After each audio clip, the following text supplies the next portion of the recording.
खुलुमबाय मिडियानि लोगो नोंथांमोन जोबोद इम्पर्टेन्ट बाथ्राखौ लानानै दिनै उदालगुरियाव प्रेस मिट खालामनाय जादों। बिपिएफनि सासे सिनियर दैदेनगिरि आदारिहन दैमारि बिथाङा जि मानसिखौ मोखाङावनो नायगार थगायनो हायो बेनि फोरमानखौ नोंथांमोननि सिगाङाव बिटिआरनि रायजो राजानि सिगाङाव जोङो एक्सप'ज खालामनो नागिरदों। बिथाङा मिडिया बाइटआव मैया बावैसो ओरैबायदि मोनसे मिसलिया बाथ्रा बुंनानै उदालगुरिबासिखौ मिसलिड खालामनो नागिरदों। सासे सिनियर दैदेनगिरिया बेबायदि मिसलिया नंखाय बाथ्रा बुंनाया जोबोरैनो लाजिनांथाव आरो लाजिथाव जादों। बिथाङा बुंदों जे दुलाराय बर' फरायसा आफादनि मानाव गेदेर आफादगिरिया बिथांनि थाखाय फेक्टर नङा। बिथाङा बे बाथ्राखौ बुंबाय थानाय समाव बिथांनि मोखाङाव रायजोफ्रा मोनसे गिनाय आरो सोमखिखांनाय मोनसे नुदों। आदारिहन दैमारि बिथांनि मोखाङाव फार्स्ट टाइम मोनसे गिनाय नुदों। थांनाय इलेक्सनफोराव बिथाङा मिनि देरहादोंमोनब्लाबो दिनै मानो बिथाङा दुलाराय बर' फरायसा आफादनि बादग' आफादगिरि सार दिपेन बर' फैनायनि थाखाय बिथाङा सान हर उन्दुनो हायै जादों होननानैबो जों खोनादों। दा बाथ्राया जाबाय सासे सिनियर दैदेनगिरि बिथाङा मोनसे समाव मिनिस्टार जादों आरो बिथाङा गोबाव सम एमएलएबो जादों। नाथाय दिनैनि तारिखआव बिथाङा गावनि गोसोखौ हमथानो हायैयाव गाव मोनसे गिखांनाय मोननानै सम्भब बिथांनि ब्रेना खामानि होआखै। आसलथे बिथाङा गोबां समाव उदालगुरिबासिखौ थगायबोदों। बेनि फोरमानखौ नोंथांमोननो जोङो स्पष्टयै दिनैनि तारिखआव होनो नागिरदों। बिथाङा बुंदों दुलाराय बर' फरायसा आफादनि बादग' आफादगिरि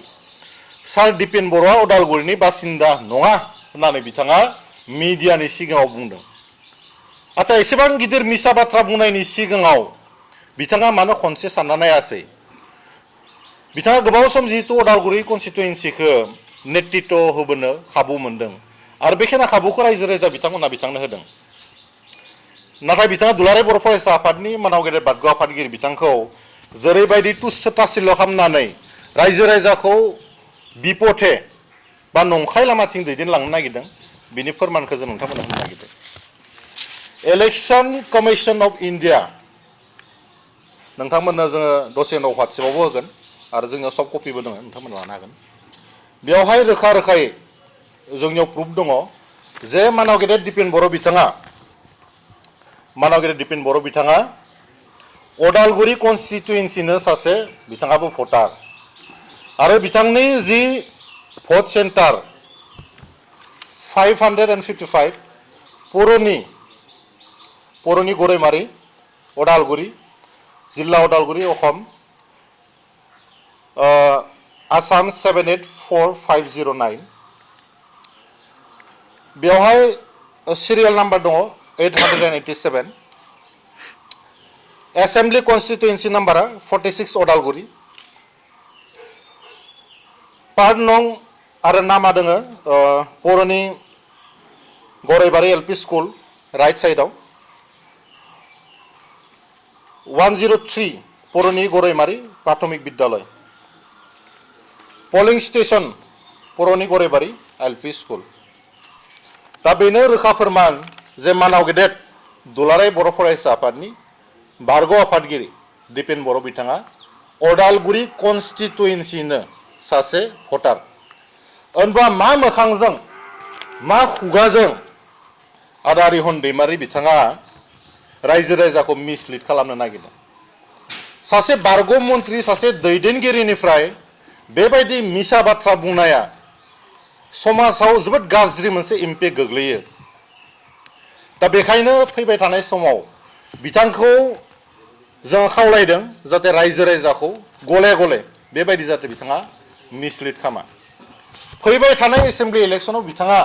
जेनगोनखौ नुहुरखानानै बिथांनि मोखाङाव जों बयबो आन्दाज खालामदों। बिथाङा जेथिया मिडियायाव ओंखारदों मोनसे गिनाय बिथांनि मोखाङाव मोनसे कनफिडेन्स लेभेलखौ जोङो जोबोद ल' नुदों। दा जायखिजाया बिथाङा जेरैबायदि मानाव गेदेर एबसुनि बारग' आफादगिरि दिपेन बर' सारखौ बेस्ट विशेस होदों जोंबो बिथांखौ होदों नोंथाङा जेननायनि थाखाय रेडि जाना था जेननायनि थाखायबो नोंथांखौ जोङो एडभान्स बेस्ट विशेस हरदों बेजोंनो लोगोसे मोनसे बाथ्राखौ बुंबावनो नागिरदों नोंथाङा जेरैबायदि बुंनो नागिरदों सोरबा आंनि थाखाय फेक्टर नङा आरो फेक्टर नङाबा नोंथाङा बिथांनि मुंखौ लानाय नङामोन फेक्टरखायनो नोंथाङा मुं लानो गोनां जादों दिनैनि तारिखआव आरो थांनाय गोलाव समाव नोंथांनि नेतृत्वआव अदालगुरि कन्स्टिटुएन्सिया जेरैबायदि जौगानांगौमोन बेबायदि जौगायाखै आरो मोनसे केरेक्टारा मा जादों बिपिएफनि दैदेनगिरि बिथांमोना बोरैबा 28टा सिट मोनखांनायनि उनाव ओरैबायदि नेपटिजमनि ब्लाडा बिथांमोननियाव हाबदों बे साननो गोनां बाथ्रा जादों मानाव गेदेर हाग्रामा महिलारियाबो गावनि खुरखालि मुनमुन ब्रह्म बिथांखौ इएम खालामबाय लोगोसे टिसिएलसिसिनि चेयारमेनबो होबावबाय आरो माखासे डिपार्टमेन्ट जाबसिनगासिनो दङ आरो जों खोनाबावदों गावनि बिसिखौ बिथाङा केन्डिडेट होनो नागिरबावदों जाय प्रमिला रानी ब्रह्म बिथाङा बड'फाजों लोगोसे समान समान खामानि मावबोदोंमोन बेखौ इगनर खालामनानै गावनि बिसि नालाय जातियाव जेबो कन्ट्रिबिउसन गैयाब्लानो नेपटिजम जायखौ जों बुंदों बिथांमोननि ब्लाडआव मोनसे इग'नि प्रब्लेम फैदों बेखायनो गावनि बंसनि मानसिफोरखौ बिथांमोना लासै पलिटिकेलाव एंगेज खालामनो नागिरदों होनबा डेम'क्रेसिनि मिनिङा मा थाखो दिनै रिहन दैमारि बिथाङा बुंदों जे आङो आरो खननै इलेक्सन गेलेनो हाबावगोन बिनि उनाव आं गावनि फिसालाखौ लाबोगोन होननानै बिथाङा माबा रेलवेनि साख्रि बायदि मोनदों नामा गाव रिटायार जाखांनायनि उनाव सोरखौबा सोसनलांनो जुदि बिनि फिसाज्लाया रायजो राजानि खामानि मावाखैबा समाजनि खामानि मावाखैबा हारिनि खामानि मावाखैबा एकमात्र रिहन दैमारि बिथांनि फिसाला जानायनि थाखायनो एमएलए जानो मोनगोन नामा बेखौ उदालगुरिनि रायजो राजाया बिबेचना खालामथों जों रायजो राजानि आखायाव हगारदों दिनै रिहन दैमारि बिथाङा क्रर सम्पति खामायबाय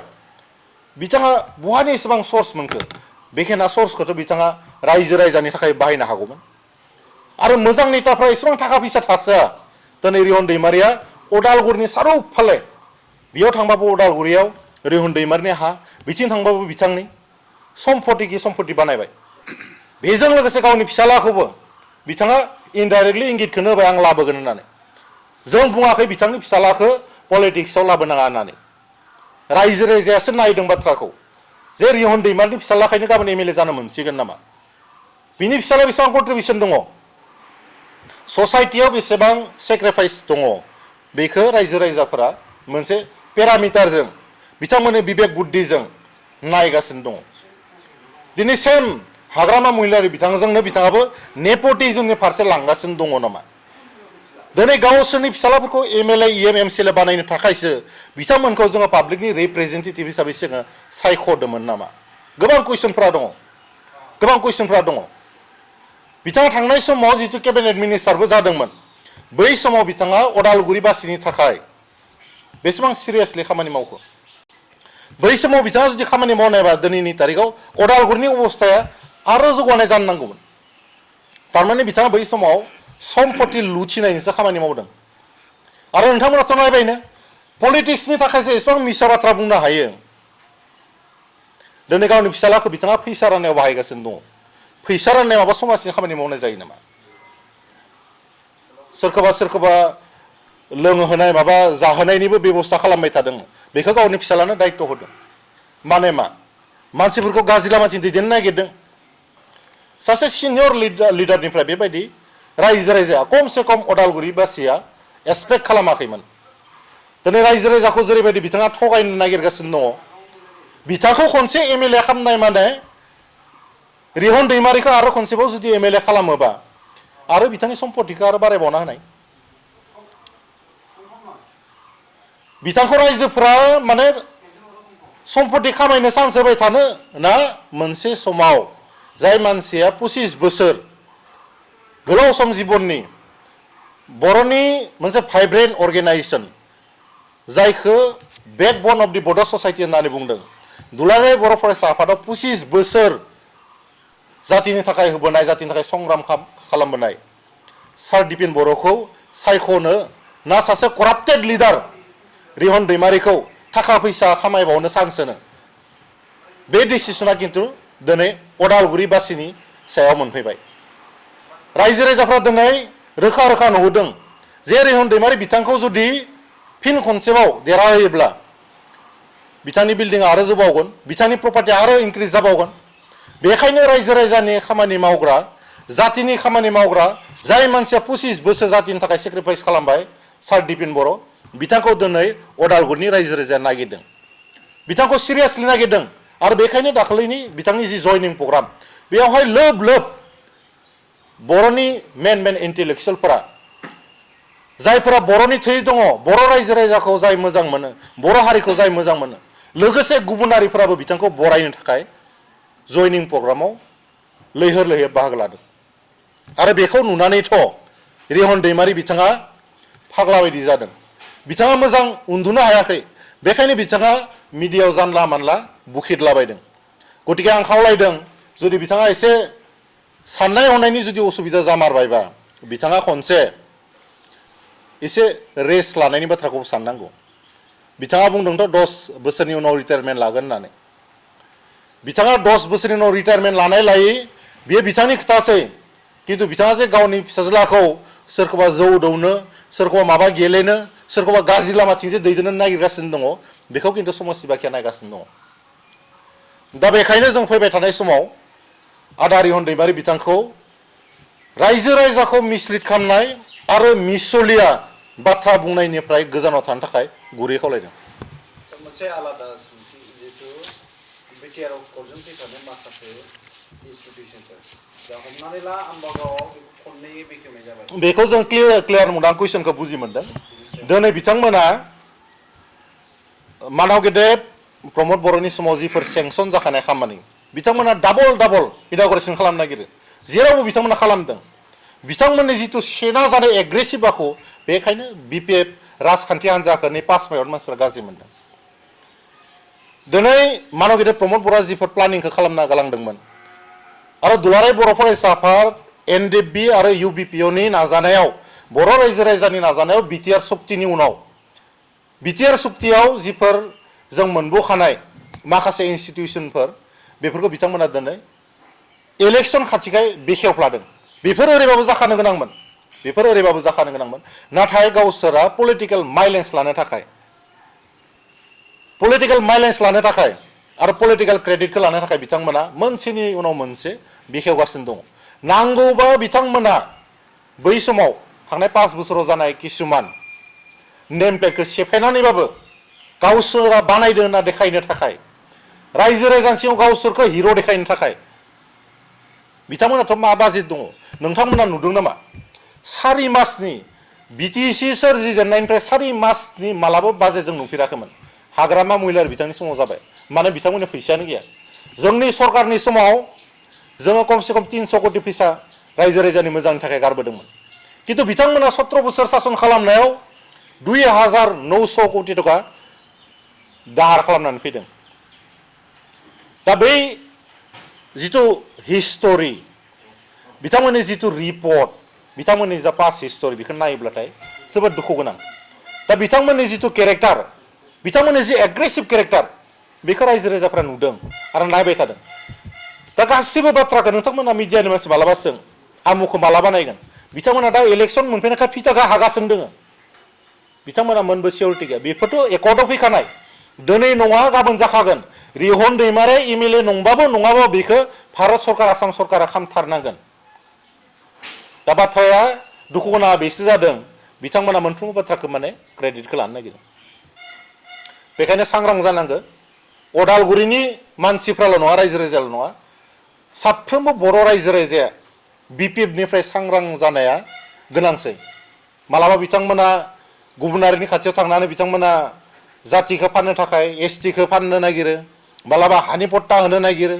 मालाबा बांलादेशिखौ सोनो नागिरो बेफोरबायदि बाथ्राखौ बर' रायजो राजाफ्रा दिनै नायगासिनो दङ आरो बिनि फिथाइखौ नैबे एसेम्बलि इलेक्सनाव बिथांमोना मोनगोन नोंथांनि बायदिब्ला दायो जेसेबांखिनि अन्थाइ खाम्बा गायसनदों बा बेखेवदों बे मोनसे इलेक्सननि ललिपप बेथ' खुला खुलि बाथ्रा हाग्रामा महिलारि बिथाङा गावनो बुंदों प्रमद बर' बिथांनि समाव सेंसन जानाय होननानै नोंथांमोननि भिडिअ क्लिपआ थागोन आरो नांगौबा जोंबो दिहुननानै हरगोन हाग्रामा महिलारि बिथाङा खनसेल' नङा गोबां समाव बिथाङा बुंबाय जे बेफोरो प्रमद बर' बिथांनि समाव सेंसन जानाय जों बेखेवदोंल'सो होननानै अदालगुरियाव फैनायाव बुंदों बिथाङा टंलायाव फैनायावबो बुंदों दा बेखौथ' जों बुंनाय बाथ्रा नङा बे बाथ्राखौ बिथांमोननि दैदेनगिरियानो बुंदों बेयाव मिसा होनाय बाथ्रा जेबो गैया दा बिथांमोना एसे लाजिनोसो नांगौ